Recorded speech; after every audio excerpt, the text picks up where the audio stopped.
না আজি বিশেষকৈ মহামৰাত আমি উদাহৰণ দেখা পাইছোঁ। এই মহামৰাত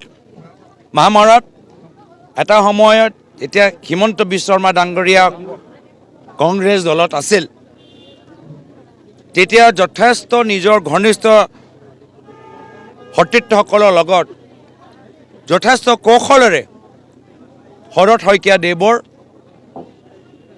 বিধানসভা নিৰ্বাচনত তেখেতৰ টিকেট কৰ্তন কৰিলে। আৰু আজিহে একে পৰম্পৰা হিমন্ত বিশ্ব শৰ্মা ডাঙৰীয়া তেখেতৰ ঘনিষ্ঠসকলে মহামৰাত কৰিছে। যথেষ্ট কৌশলেৰে যোগেন মোহন ডাঙৰীয়া ৰাজ্যসভা দিল্লীলৈ পঠাই দিলে আৰু সুবিধাবাদী মানুহবোৰ একত্ৰিত কৰি তেওঁলোকক প্ৰাৰ্থিত্ব প্ৰদান কৰিছে।